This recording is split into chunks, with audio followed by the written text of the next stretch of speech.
और आगे उसके बाद में जानेंगे इसी पहले हम जाने थे कहाँ तक केंद्रिका द्रव और उसका द्रव्यमान से। उसके आगे हम जानेंगे लवक। लवक इंग्लिश में मतलब प्लास्टिक। ये केवल प्लांट में पाया जाता है। किसमें पाया जाता है? प्लांट। पेड़ पौधा में पाया जाएगा। ये जीव में नहीं पाया जाता, जंतु में मतलब नहीं पाया जाता, केवल प्लांट से पाया जाएगा। ठीक है, ये तीन तरह का होता है। पहला है क्लोरोप्लास्ट, दूसरा है क्रोमोप्लास्ट और तीसरा है क्लोरोप्लास्ट, क्रोमोप्लास्ट और ल्यूकोप्लास्ट। क्या क्या है? ल्यूकोप्लास्ट। चालू। पहला है आपका क्लोरोप्लास्ट, इसको हम कहते हैं हरित लव। क्या कहते हैं? हरित लव। ये पत्ती और तना पाया जाता है और इसका काम है भोजन का निर्माण करना, पेड़ पौधे में भोजन का निर्माण करना। इसका कार्य है क्लोरोप्लास्ट का। उसके बाद दूसरा आपका ल्यूकोप्लास्ट। ल्यूकोप्लास्ट का होता है अवर्णित लव। इसका कोई मतलब कलर नहीं होता है। इसका काम है जल संग्रह करना, जल को स्टोर करना। और ये कहाँ पाया जाता है? मूल, मतलब जो पेड़ पौधे का मूल होता है, जो तना होता है, जो जड़ होता है, उसमें ये पाया जाता है। यानी तना और जड़ में क्या करता है? भोजन को संग्रह करके रखता है। फल वगैरह जो पौधे का जो फल होता है उसमें क्या आता है? वो अपने भोजन को क्या किया है? स्टोर करके रखा है। उसको हम क्या करते हैं? खाते हैं। तीसरा है क्रोमोप्लास्ट। क्रोमोप्लास्ट का वर्णित लव। ये रंग प्रदान करता है। क्या करता है? रंग प्रदान करता है। रंग प्रदान करने का कार्य करता है। जैसे कैरोटीन के कारण गाजर का रंग कैसा होता है? लाल होता है। विटामिन के कारण चुकंदर का रंग कैसा होता है? लाल होता है। लाइकोपीन के कारण टमाटर का रंग क्या होता है? लाल होता है। और जेंथोफिल के कारण फल का जो रंग होता है पीला होता है। ठीक है, ये क्या करता है? रंग प्रदान करने का काम कौन करता है? क्रोमोप्लास्ट। यानी प्लास्टिक का कितने तरह का होता है? तीन तरह का।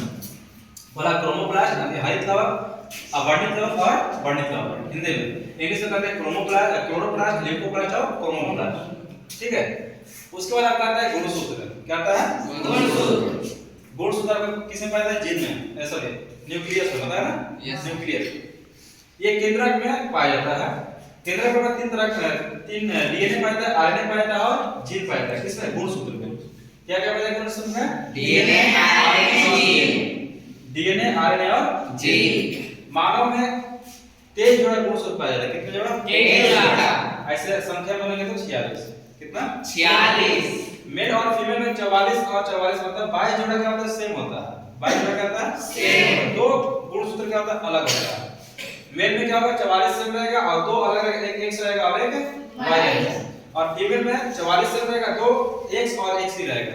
ठीक है, इसके बारे में हम लोग फिर डिटेल में चर्चा करेंगे उधर। उसके बाद ये कोशिका का सबसे क्या होता है? कोशिका जैसे हम कहते हैं कि शरीर का सबसे छोटा अंग कौन है? कोशिका। ये शरीर का सबसे छोटा अंग नहीं है, ये सबसे छोटा इकाई है। ये सबसे क्या है? छोटा इकाई। इकाई का मतलब होता है कि शरीर के किसी कार्य को अकेले ही कर देना। ये बहुत सारे वर्क जो है ऐसे अकेले ही कर देता है, जैसे कोशिका विभाजन करना, ऊर्जा का निर्माण करना और ऊर्जा का परिवहन करना, सब इसी में है कि नहीं है? यानी पूरे कार्य को अकेले ही कर रहे हैं। शरीर का सबसे क्या कहते हैं? छोटी इकाई है।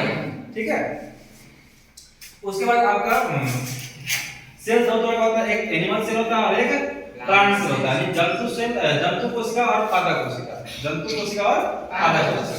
अब दोनों में हम लोग देखेंगे क्या जंतु में क्या पाया जाएगा और पादप कोशिका में क्या पाया जाएगा। तो जो जंतु कोशिका होती है थोड़ा छोटा होता है और प्लांट कोशिका होती है बड़ी होती है। जंतु कोशिका का आकार कैसा होता है? गोल होता है और पादप कोशिका का आकार कैसा होता है? चौड़ा होता है। ठीक है, इसमें भेगल छोटा होता है और इसमें भेगल क्या होता है? बड़ा होता है। इसमें सिलिया और फ्लैजेला पाया जाता है और इसमें सिलिया फ्लैजेला नहीं पाया, इसमें क्या पाया जाता है? सेल वॉल पाया जाता है। क्या पाया जाता है? Cell wall. कोशिका कोशिका। ठीक है, इसमें लाइसोसोम पाया जाता है, इसमें लाइसोसोम नहीं पाया जाता, इसमें प्लास्टिड और क्रोमोप्लास्ट पाया जाता है। और दोनों में कॉमन क्या क्या, दोनों में क्या क्या पाया जाता है उसको देख लेते हैं। दोनों में कोशिका झिल्ली पाई जाती है। दोनों में कोशिका झिल्ली पाई जाती है। दोनों में माइटोकॉन्ड्रिया पाया जाता है। दोनों में माइटोकॉन्ड्रिया पाया जाता है। दोनों में राइबोसोम पाया जाता है। कौन सा राइबोसोम? ATS। दो तरह का होता है ना उधर, ATS और 70S। 70S आपका जो जिसको बोलते हैं उसमें पाया जाएगा। और ATS दोनों में, पादप में और जंतु में। और गोल्जी बॉडी दोनों में पाया जाएगा। दोनों में ऊर्जा परिवहन करने के कार्य गोल्जी बॉडी करेगा। उसके बाद दोनों में क्या पाया जाएगा? केंद्रक पाया जाएगा और दोनों में सेंट्रोसोम भी पाया जाएगा। ठीक है, एक कॉमन चीज हो गई, दोनों में पाया जाएगा। और ये केवल किसमें पाया जाएगा? जंतु कोशिका में। और ये केवल पाया जाएगा। ठीक है, डिफरेंस समझ में गया? आपसे कोई पूछेगा कि जंतु कोशिका और पादप कोशिका में क्या अंतर है, इसको लिख लेना, ठीक है। उसके बाद अब देखते हैं सेल कितने तरह का होता है। तो सेल दो तरह का होता है, एक होता है प्रोकैरियोटिक और एक होता है यूकैरियोटिक। प्रोकैरियोटिक और यूकैरियोटिक। तो यूकैरियोटिक हम लोग तो डिटेल में पढ़ चुके हैं, पढ़ लिया ना, जंतु सेल और पादप सेल, तो पढ़ लिया ना। हम जितना भी चर्चा किस सेल के बारे में, किसके सेल के बारे में चर्चा की, यूकैरियोटिक के बारे में चर्चा की, ठीक है। उसमें जंतु सेल भी हम लोग देख लिए और प्लांट सेल भी देख लिए। अब देखेंगे प्रोकैरियोटिक। अच्छा हम लोग किस सेल में आएंगे, प्रोकैरियोटिक या प्रोकैरियोटिक यूकैरियोटिक कैसे पहचानेंगे, ये बड़ा सा कैसे पहचानेंगे? उसमें एटीएस नहीं ऐसे नहीं, जैसे किसी को बोलना यू नहीं करते, यू यू यू अच्छा करते हैं ना, यू से हम लोग याद रखेंगे हम लोग, यानी हम लोग किसमें आएंगे, यूकैरियोटिक। किसमें आएंगे, यूकैरियोटिक। प्रोकैरियोटिक में वैसा जीव वैसा सूक्ष्म जीव आएगा जिसको हम लोग नहीं देख सकते हैं। अब प्रोकैरियोटिक में क्या क्या पाया जाएगा, इसे आरंभिक कोशिका भी कहा जाता है। क्या कहते हैं, आरंभिक कोशिका। ये विकसित नहीं होता है, इसका कोई आकार फिक्स नहीं होता है। इसमें केवल मुख्य अंग पाया जाता है, जैसे नीलहरित शैवाल पाया जाता है। प्रोकैरियोटिक और यूकैरियोटिक में कौन कौन से अंग पाए जाते हैं उसको देख लेते हैं। अब दोनों में क्या क्या कॉमन है उसको देख लेते हैं। प्रोकैरियोटिक ये छोटी कोशिका होती है और यूकैरियोटिक का होता है बड़ा होता है। इसमें कोई फलक नहीं होता है और नो न्यूक्लियस इसमें पाया जाता है। श्वसन जीव द्रव से करता है, किससे करता है, जीव द्रव। और इसमें जो राइबोसोम पाया जाता है, कैसे पाया जाता है, 70S। कैसे पाया जाता है, 70S। और इधर हम पढ़ चुके हैं यूकैरियोटिक में, ये बड़ा होता है, न्यूक्लियस पाया जाता है, श्वसन माइटोकॉन्ड्रिया से होता है। और इसमें कैसे पाया जाएगा, 80S राइबोसोम पाया जाएगा। दोनों में क्या क्या कॉमन है, तो दोनों में सीरिया फ्लैजिला पाया जाएगा, क्योंकि ये भी परिवहन करता है, यानी आगे की ओर बढ़ता है, और ये भी क्या करता है, आगे की ओर बढ़ता है, मूवमेंट करता है। दोनों में प्रकाश संश्लेषण क्रिया होता है, दोनों में झिल्ली पाई जाती है और दोनों में कोशिका भित्ति पाई जाती है। राइबोसोम क्या पाया जाता है, दोनों पाया जाता है, ठीक है। ये दोनों में क्या हो गया, कॉमन चीज हो गया।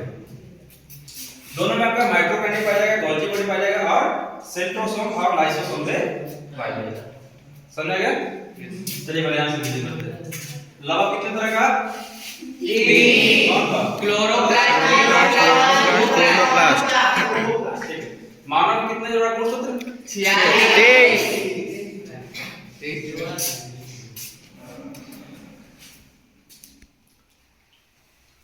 सेल कितने तरह का, प्रोकैरियोटिक यूकैरियोटिक।